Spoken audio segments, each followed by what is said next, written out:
तन्मयो देवाः महावीरो महाबला ज्ञान गुण भक्ति संगमो श्री हनुमते नमो नमः।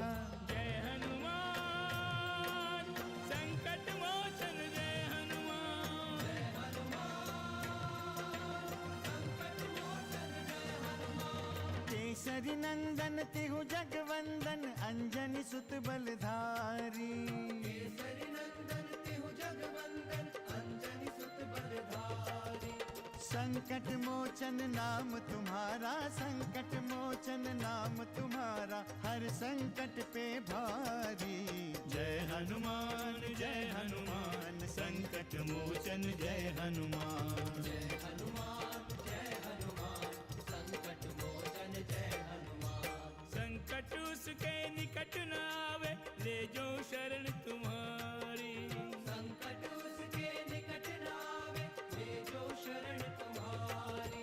संकट मोचन नाम तुम्हारा संकट मोचन नाम तुम्हारा हर संकट पे भारी। जय हनुमान संकट मोचन जय हनुमान। जय हनुमान संकट मोचन जय हनुमान। पिताश्री, मुझे कुछ भी समझ में नहीं आ रहा है। ऐसा प्रतीत होता है कि ये वानर मायावी है। हमें तुम्हारे बल पर कोई संदेह नहीं है। अंगद अभी तक नहीं लौटे, यही तो मैं पूछने आया था प्रभु। शिविर में सभी उनकी प्रतीक्षा कर रहे हैं। हमें भी अभी तक कोई सूचना नहीं मिली। क्षमा करें प्रभु, मुझे तो भय लग रहा है। आप आदेश दीजिए, हम तुरंत युद्ध के लिए प्रस्थान करते हैं और उनके शिविर पर आक्रमण कर देते हैं। नहीं मेघनाथ, नहीं।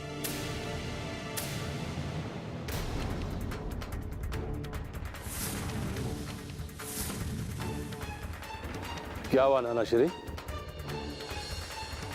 आप इस समय यहां? सब कुशल तो है ना? कुशलता का अब मुझे अनुभव नहीं हो रहा है वत्स। तुम्हारी लंका पराई सी लगने लगी है। क्या हुआ? क्या उस राम ने हमारी लंका पर आक्रमण तो नहीं किया? बोलिए नाना श्री। अभी तक तो नहीं। अगर तुमने कोई उचित निर्णय नहीं लिया तो राम स्वयं को कब तक रोक पाएंगे? आप कहना क्या चाहते हैं नाना श्री? क्या त्रिलोक जयी रावण उस वनवासी राम से भयभीत है? अब युद्ध से अधिक उचित निर्णय और क्या हो सकता है? हम क्या उस वनवासी राम के आक्रमण से भयभीत हो जाएं? बोलिए। यदि वो आक्रमण कर दे तो हम उसका सर्वनाश कर देंगे। पुत्र तुम शांत रहो, शांत रहो। मैं नाना श्री की आशंकाओं को अभी दूर किए देता हूं। अपने हृदय की आशंका को दूर करो दशानन। मैंने भी कई युद्ध लड़े हैं। देवासुर संग्राम में मैंने अपने अनुज को खो दिया।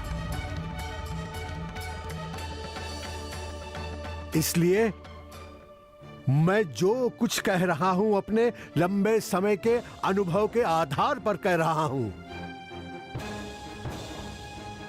तुम अपने राजहठ और अहंकार को छोड़कर सत्य को स्वीकार करो। इसी में सबकी भलाई है। किस सत्य की बात कर रहे हैं नाना श्री आप? किस सत्य की बात कर रहे हैं आप? चाहते क्या है? क्या मैं उस वनवासी राम को महाबली बांधकर उसके समक्ष क्षमा याचना करूं?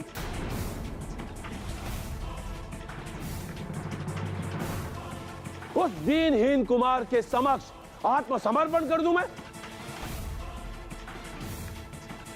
बोलिए नाना श्री।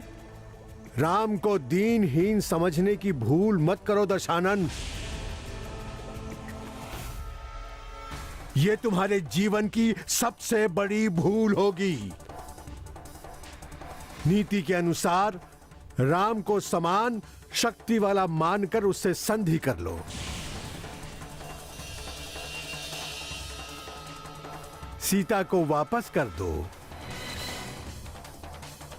इसी में तुम्हारा कल्याण है।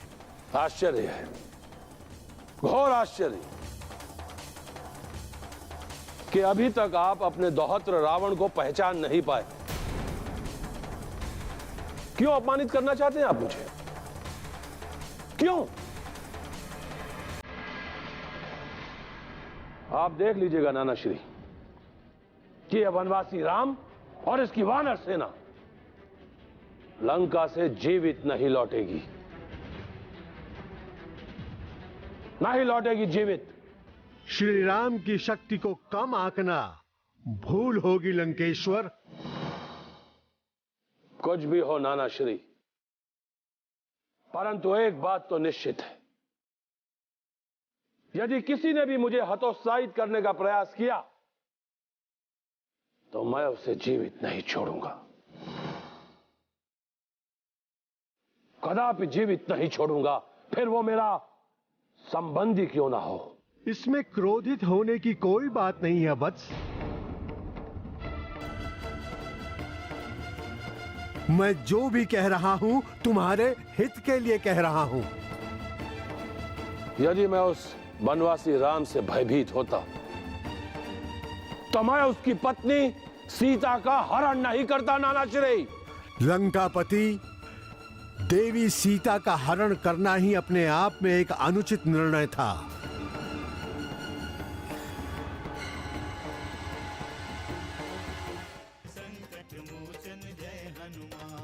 जिन मायावी शक्तियों का प्रयोग लंकेश आज तक करते आए हैं, मैं उन्हीं मायावी शक्तियों का प्रयोग श्री राम के लिए करूंगा।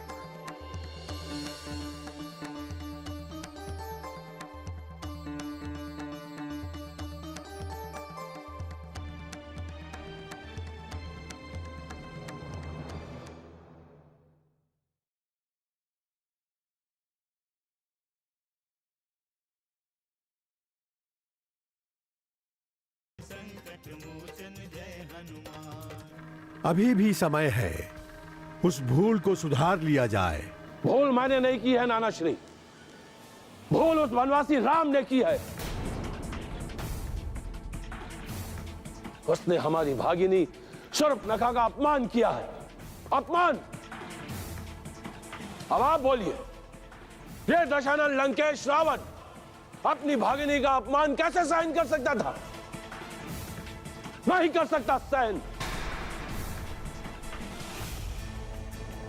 कैसे भूल जाऊं नाना श्री, कैसे भूल जाऊं कि इस वनवासी राम ने हमारे सहस्त्रों सैनिकों को मार डाला? कैसे भूल जाऊं कि इसी वनवासी राम ने हमारे भ्राता खर और दूषण का वध किया? कैसे भूल जाऊं कि इसी वनवासी राम ने हमें युद्ध का आमंत्रण दिया है और ये दशानन लंकेश रावण इस आमंत्रण को स्वीकार करता है।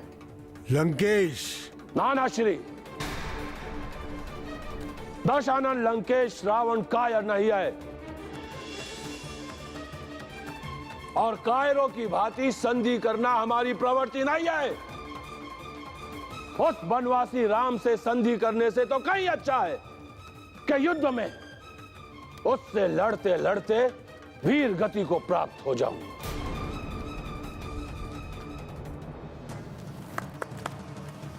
सैनिकों,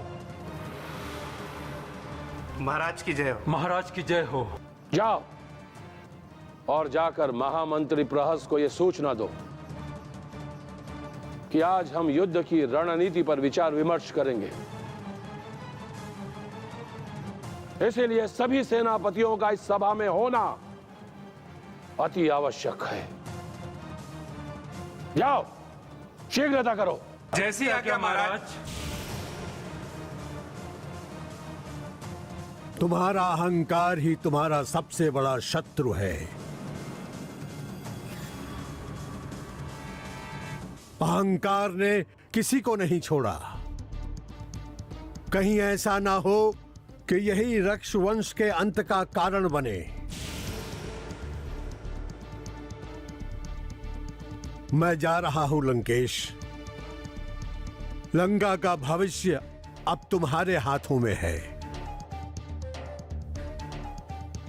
किंतु मैं अब भी यही चाहूंगा कि रक्षवंश और लंका का कोई अहित न हो।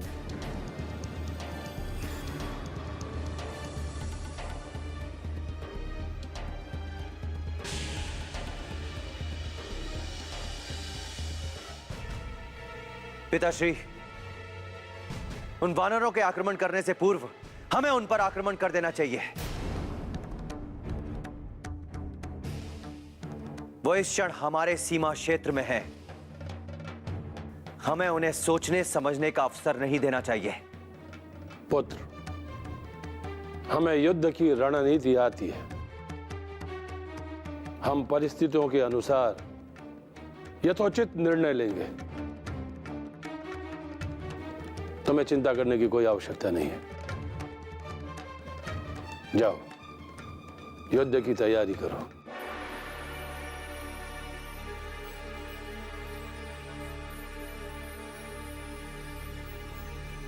जय श्री राम। प्रभु श्री राम की जय हो।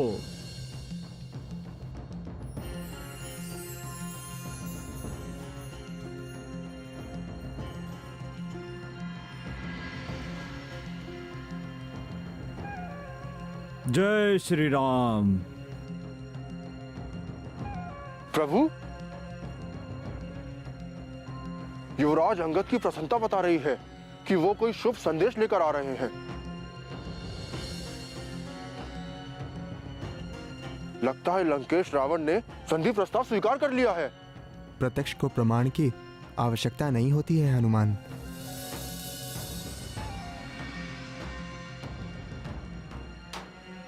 ये तो अभी ज्ञात हो जाएगा। हमने लंकेश को उसकी शक्ति का ज्ञान करा दिया है प्रभु।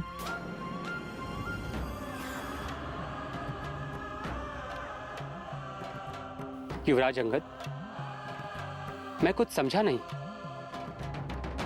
तुम तो रावण के पास संधि का प्रस्ताव लेकर गए थे और तुम रावण को शक्ति का ज्ञान कराने की बात कर रहे हो। लंकेश और संधि, ये कैसे हो सकता है भैया लक्ष्मण?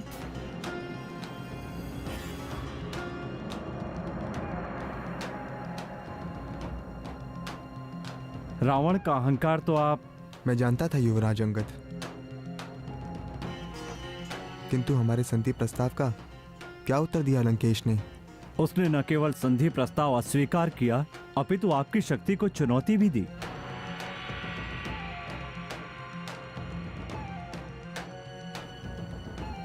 और इसीलिए मैं स्वयं को रोक नहीं सका प्रभु।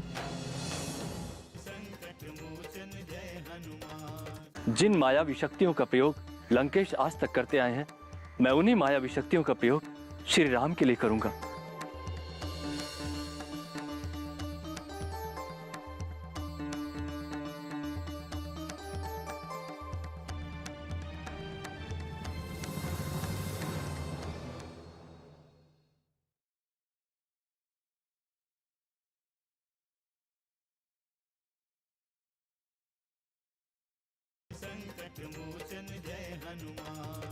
तो क्या आपने अकेले ही लंका में युद्ध आरंभ कर दिया युवराज अंगद? प्रभु की आज्ञा के बिना मैं युद्ध कैसे आरंभ कर सकता था पवन कुमार? किंतु मैंने उन्हें उनकी चुनौती का उचित उत्तर दे दिया है। ऐसा क्या किया युवराज अंगद? प्रभु, मैंने आपका स्मरण करके उन्हें चुनौती दी।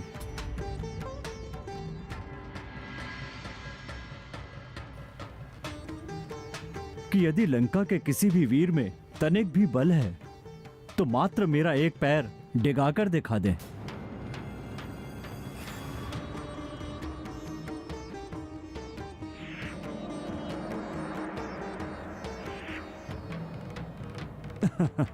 और प्रभु, आपको यह जानकर आश्चर्य होगा कि लंकेश के दरबार में एक भी महारथी ऐसा नहीं था जो मेरा पैर हिला सके।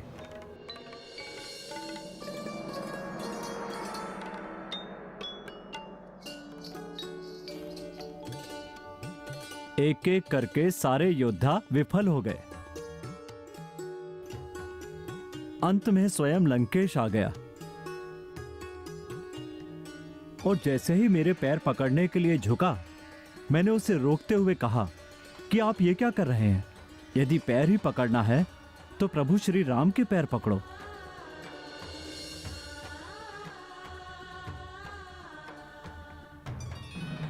वो तुम्हें तुम्हारे अपराधों के लिए क्षमा कर देंगे। तुम्हारा कल्याण होगा। परंतु लंकेश ये सुनकर क्रोधित हो गया। उसने मेरी मृत्यु का आदेश दे दिया।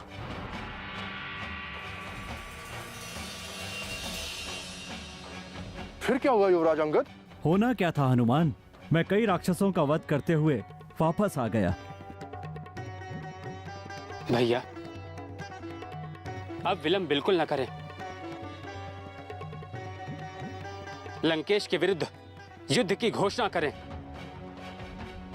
मेरी भुजाएं युद्ध के लिए फड़क रही हैं। हाँ लक्ष्मण,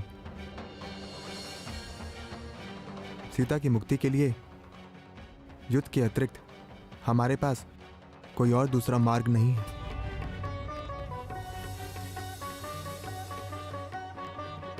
किंतु युद्ध के पूर्व हमें अपनी रणनीति सुनिश्चित करनी होगी। लंकेश की रणनीति जाने बिना हम अपने युद्ध की रणनीति नहीं बना सकते श्री राम। लंकेश की युद्ध नीति के अनुसार ही हम अपनी युद्ध नीति बनाएंगे। किंतु हमें लंकेश की रणनीति का कैसे ज्ञान होगा? हम ये कैसे जान सकते हैं कि रावण किस तरह की व्यू की रचना कर रहा होगा? उसकी चिंता आप न करें श्री राम। मैं लंकेश की व्यू रचना की समस्त सूचना आपको दूंगा।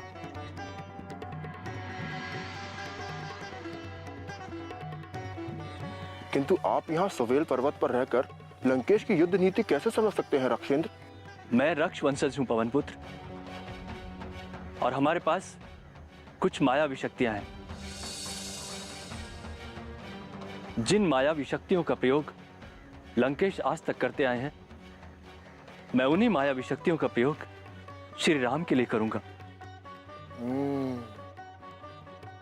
रक्षेंद्र, किंतु आप माया शक्ति का प्रयोग कैसे करेंगे? आप तो स्वयं। सौमित्रे, मैं नहीं, मेरे 4 मंत्री करेंगे।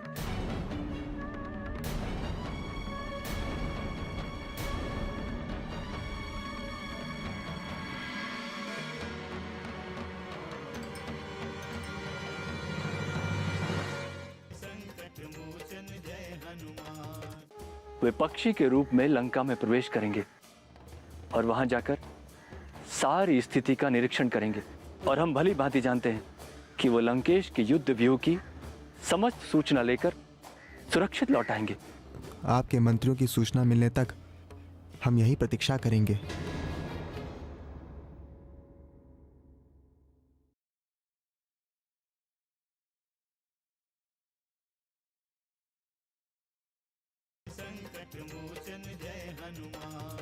मैं उन्हें गुप्त रूप से लंका भेजूंगा।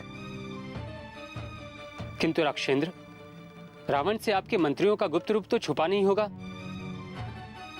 यदि उन्होंने उन्हें पहचान लिया तो अवश्य ही प्राणदंड दे देंगे। ऐसे में आप कोई संकट मोल न ले। हाँ रक्षेंद्र, हमारे लिए ऐसा कौन सा चक्रव्यूह है जिसे हम भेद नहीं सकते?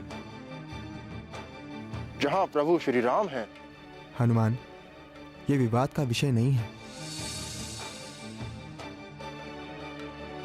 रक्षेंद्र, विभीषण का यह प्रस्ताव विचार करने योग्य है।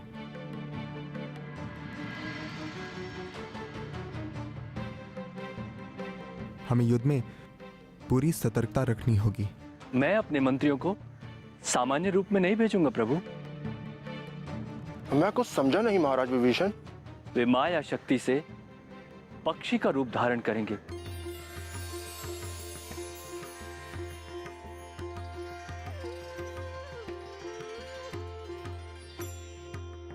वे पक्षी के रूप में लंका में प्रवेश करेंगे और वहां जाकर सारी स्थिति का निरीक्षण करेंगे। और हम भली भांति जानते हैं कि वो लंकेश की युद्ध व्यूह की समस्त सूचना लेकर सुरक्षित लौट आएंगे। ठीक है विभीषण, परंतु आप शीघ्रता करें। आपके मंत्रियों की सूचना मिलने तक हम यही प्रतीक्षा करेंगे। प्रभु आदेश पाई विभीषण, प्रभु आदेश पाई विभीषण, सुमिरि हृदय दिन कर कुलभूषण, सुमिरि हृदय दिन कर कुलभूषण।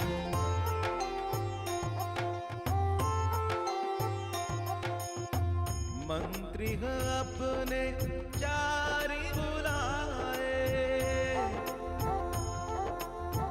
मंत्री अपने चारि बुलाए, तीन मायावी रूप सिखाए, तीन मायावी रूप सिखाए।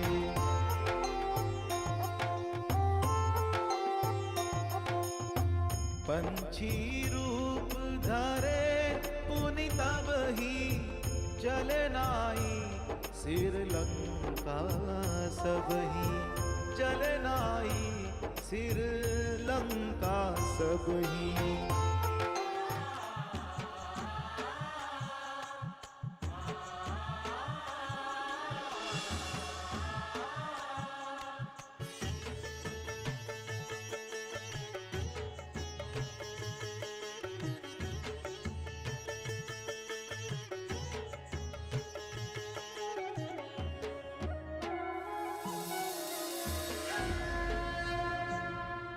हमारी इस योजना के अनुसार ही हम लंका पर आक्रमण करेंगे। इसके साथ ही मैं लंका पर आक्रमण करने की घोषणा करता हूं। प्रभु श्री राम की जय, प्रभु श्री राम की जय, प्रभु श्री राम की जय, प्रभु श्री राम की जय। जय हनुमान, असुर निकंदन जय हनुमान, मनोजवं मारुततुल्य वेगं, जितेन्द्रियं बुद्धिमतां वरिष्ठं, वातात्मजं वानरयूथमुख्यं, श्रीरामदूतं शरणं प्रपद्ये।